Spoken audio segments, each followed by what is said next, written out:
Good morning, good afternoon, good evening. Welcome to Raven's Readings. I do readings twice a week from various classics. If you subscribe to my free Substack newsletter at ravensview.substack.com, you'll get notified of the next episode and can leave your comments or suggestions on my site. And perhaps also browse my flash fiction writings or musings on the world. I will be reading to you from Treasure Island, written by the Scottish novelist Robert Louis Stevenson. It was published in 1883, but is set in the previous century.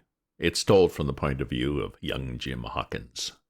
This is the penultimate episode for this story, so I'm open to suggestions as to what's next. Perhaps I'll do The Blue Castle, a story of love and rebellion set in the beauty of Muskoka. It's by Canadian author Lucy Maud Montgomery. Yes, the Anne of Green Gables author. In the last episode, Silver and Jim and the doctor had made a sort of peace. Now it's time for the next episode as the search starts for all that treasure. Chapter 31. The Treasure Hunt, Flint's Pointer. "Jim," said Silver when we were alone, "if I saved your life, you saved mine, and I'll not forget it. I seen the doctor waving you to run for it. With the tail of my eye I did, and I seen you say no as plain as hearing. Jim, that's one to you.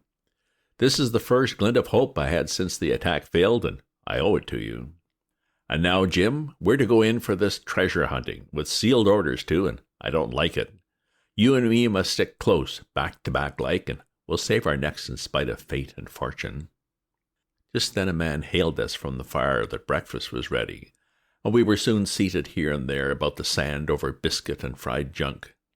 They had lit a fire fit to roast an ox, and it was now grown so hot that they could only approach it from the windward, and even there not without precaution. In the same wasteful spirit, they had cooked, I suppose, 3 times more than we could eat, and one of them, with an empty laugh, threw what was left into the fire, which blazed and roared again over this unusual fuel. I've never in my life seen men so careless of the morrow. Hand to mouth is the only word that can describe their way of doing, and what with wasted food and sleeping sentries. Though they were bold enough for a brush and be done with it, I could see their entire unfitness for anything like a prolonged campaign. Even Silver, eating away with Captain Flint upon his shoulder, had not a word of blame for their recklessness, and this the more surprised me, for I thought he had ever shown himself so cunning as he did then. "Aye, mates," he said, "it's lucky you have barbecue to think of you with this here head. I got what I wanted, I did. Sure enough, they have the ship. Where they have it, I don't know yet, but once we hit the treasure, we'll have to jump about and find out. And then, mates, us that has the boats, I reckon, has the upper hand." Thus he kept running on with his mouth full of hot bacon, and thus he restored their hope and confidence, and I more than suspect repaired his own at the same time. "As for Hostage," he continued, "that's his last talk, I guess, with him he loves so dear. I got my piece of news, and thank ye to him for that, but it's over and done. I'll take him in a line when we go treasure hunting, for we'll keep him like so much gold in case of accidents, mark you, and in the meantime, once we got the ship and treasure both and off to sea like jolly companions, why then we'll talk Mr. Hawkins over, we will, and we'll give him his share, to be sure, for all his kindness." It was no wonder the men were in a good humor now. For my part, I was horribly cast down. Should the scheme he had now sketched prove feasible, Silver, already doubly a traitor, would not hesitate to adopt it.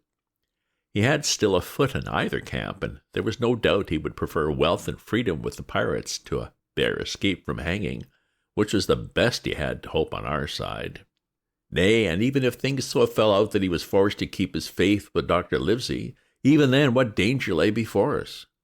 What a moment that would be when the suspicions of his followers turned to certainty, and he and I should have to fight for dear life, he a cripple and I a boy, against 5 strong and active seamen. Add to this double apprehension the mystery that still hung over the behavior of my friends, their unexplained desertion of the stockade, their inexplicable cession of the chart, or harder still to understand, the doctor's last warning to Silver.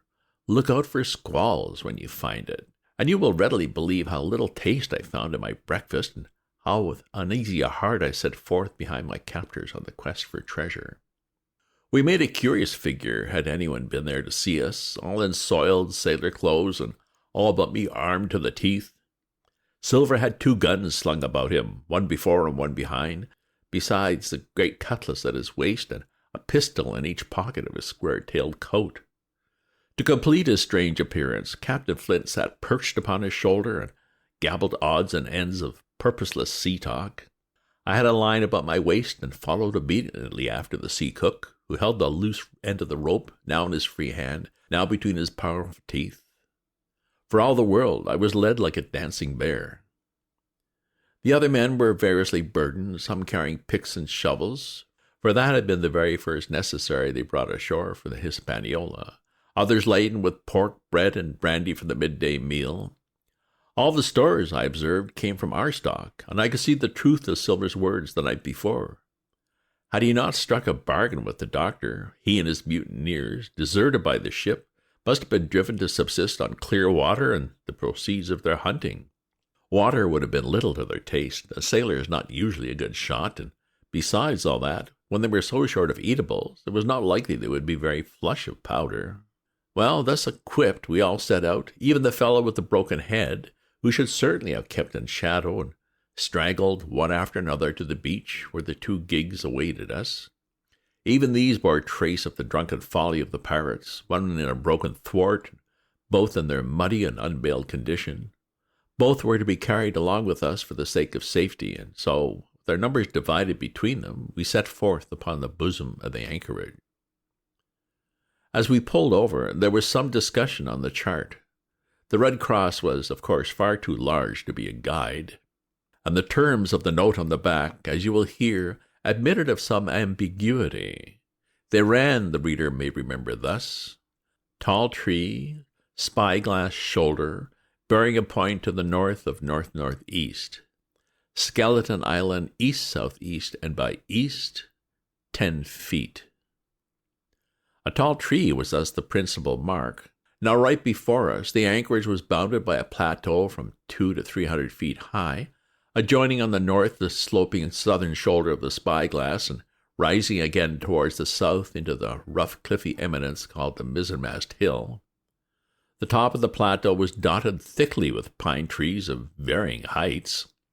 Every here and there, one of a different species rode 40 or 50 feet clear above its neighbors, and which of these was the particular tall tree of Captain Flint could only be decided on the spot and by the readings of the compass. Yet, although that was the case, every man on board had picked a favorite of his own ere we were halfway over. Long John alone shrugged his shoulders, bidding them wait till they were there. We pulled easily, by Silver's directions, not to weary the hands prematurely, and after quite a long passage landed at the mouth of the second river, that which runs down a woody cleft of the spyglass. Thence, bending to our left, we began to ascend the slope towards the plateau. At the first outset, heavy miry ground and a matted, marshish vegetation greatly delayed our progress, but by little and little the hill began to steepen and become stony underfoot, and the wood to change its character and to grow into a more open order. It was, indeed, a most pleasant portion of the island that we were now approaching. A heavy scented broom and many flowering shrubs had almost taken the place of the grass. Thickets of green nutmeg trees were dotted here and there with the red columns and the broad shadow of the pines, and the first mingled their spice with the aroma of the others. The air, besides, was fresh and stirring, and this, under the sheer sunbeams, was a wonderful refreshment to our senses. The party spread itself abroad in a fan shape, shouting and leaping to and fro. About the center, and a good way behind the rest, Silver and I followed. I tethered by my rote, he ploughing with deep pants among the sliding gravel. From time to time, indeed, I had to lend him a hand, or he must have missed his footing and fallen backward down the hill. We had thus proceeded for about half a mile, and were approaching the brow of the plateau, when the man upon the farthest left began to cry aloud as if in terror. Shout after shout came from him, and the others began to run in his direction. "You can't have found the treasure," said old Morgan, hurrying past us from the right, "for that's clean atop." Indeed, as we found when we also reached the spot, it was something very different. At the foot of a pretty big pine, and involved in a green creeper, which had evenly partly lifted some of the smaller bones, a human skeleton lay, with a few shreds of clothing on the ground. I believe a chill struck for a moment to every heart. "He was a seaman," said George Merry, who, bolder than the rest, had gone up close and was examining the rags of clothing. "Leastways, this is good sea cloth." "Aye, aye," said Silver. "Like enough, you wouldn't look to find a bishop here, I reckon. But what sort of a way is that for bones to lie? 'Tain't in nature." Indeed, on a second glance, it did seem impossible to fancy that the body was in a natural position. But for some disarray, the work perhaps of the birds that had fed upon him, or the slow-growing creeper that had gradually enveloped his remains, the man lay perfectly straight, his feet pointing in one direction, his hands raised above his head like a diver's, pointing directly in the opposite. "I've taken a notion into my old numbskull," observed Silver. "Here's the compass. There's the tip-top point of Skeleton Island, sticking out like a tooth. Just take a bearing, will you, along the line of them bones?" It was done. The body pointed straight in the direction of the island, and the compass read duly east, southeast, and by east. "I thought so," cried the cook. "This here's a pointer. Right up there is our line for the Pole Star and the Jolly Dollars. But by thunder, if it don't make me cold inside to think of Flint, this is one of his jokes, I made no mistake. Him and the 6 alone was here. He killed 'em, every man, and this one he hauled here and laid down by his compass. Shiver my timbers. They're long bones, and the hair's been yellow. Aye, that would be Allardyce. You mind Allardyce, Tom Morgan?" "Aye, aye," returned Morgan. "I mind him. He owed me money, he did, and took my knife ashore with him." "Speaking of knives," said another, "why don't we find his lying around? Flint weren't the man to pick a seaman's pocket. The birds, I guess, would leave it be." "By the powers, and that's true," cried Silver. "There ain't a thing left here," said Mary, still feeling round the bones. "Not a copper doit or a baccy box. It don't look natural to me." "No, by gum, it don't," agreed Silver. "Not natural, not by nice, says you. Great guns, messmates, but if Flint was living, this would be a hot spot for you and me. 6 they were, and 6 we are, and bones is what they are now." "I saw him dead with these here deadlights," said Morgan. "Billy took me in. There he laid with penny pieces on his eyes." "Dead, aye, sure enough. He's dead and gone below," said the fellow with the bandages, "but if ever spirit walked, it would be Flint's. Dear heart, but he died bad, did Flint." "Aye, that he did," observed another. "Now he raged, now he hollered for the rum, and now he sang 15 men. It's our only song, mates, and I tell you true, I never rightly liked to hear it since. It was main hot, and the windy was open, and I hear that old song coming out as clear, and the death haul on the man already." Come, said Silver, "stow this talk. He's dead, and he don't walk, that I know. Leastways, he won't walk by day, and you may lay to that. Care killed a cat. Fetch ahead for the doubloons." We started, certainly, but in spite of the hot sun and the staring daylight, the pirates no longer ran separate and shouting through the woods, but kept side by side and spoke with bated breath. The terror of the dead buccaneer had fallen on their spirits. End of chapter. Chapter 32. The Treasure Hunt. The Voice Among the Trees. Partly from the damping influence of this alarm, and partly to rest Silver and the sick folk, the whole party sat down as soon as they gained the brow of the ascent. The plateau being somewhat tilted towards the west, this spot on which we had paused commanded a wide prospect on either hand. Before us, over the tree-tops, we beheld the Cape of the Woods fringed with surf. Behind, we not only looked down upon the anchorage and Skeleton Island, but saw, clear across the spit and the eastern lowlands, a great field of open sea upon the east. Sheer above us rose the spyglass, here dotted with single pines, there black with precipices. There was no sound but that of the distant breakers mounting from all around, and the chirp of countless insects in the brush. Not a man, not a sail upon the sea. The very largeness of the view increased the sense of solitude. Silver, as he sat, took certain bearings with his compass. "There are 3 tall trees," said he, "about in the right line from Skeleton Island. Spyglass shoulder, I take it, means that lower pint there. It's child play to find the stuff now. I've half a mind to dine first. I don't feel sharp, growled Morgan. Thinking of Flint, I think it were, has done me. Ah, well, my son, you praise your stars he's dead, said Silver. He were an ugly devil, cried a third part for the shudder. That blue in the face, too. That's how the rum took him, added Mary. Blue. Well, I reckon he was blue. That's a true word. Ever since they'd found the skeleton and got upon this train of thought, they had spoken lower and lower, and they had almost got to whispering by now, so that the sound of their talk hardly interrupted the silence of the wood. All of a sudden, out of the middle of the trees in front of us, a thin, high, trembling voice struck up the well-known air and words. 15 men on the dead man's chest, yo-ho-ho, and a bottle of rum. I've never seen men more dreadfully affected than the pirates. The color went from their 6 faces like enchantment. Some leaped to their feet, some clawed hold of others. Morgan grovelled on the ground. It's Flint, cried Mary. The song had stopped as suddenly as it had began, broken off, you would have said, in the middle of a note, as though someone had laid his hand upon the singer's mouth. Coming through the clear, sunny atmosphere among the green treetops, I thought it had sounded airily and sweetly, and the effect on my companions was a stranger. Come, said Silver, struggling with his ashen lips to get the word out. This won't do. Stand by to go about. This is a rum start, and I can't name the voice, but it's someone skylarking, someone that's flesh and blood, and you may lay to that. His courage had come back as he spoke, and some of the color to his face along with it.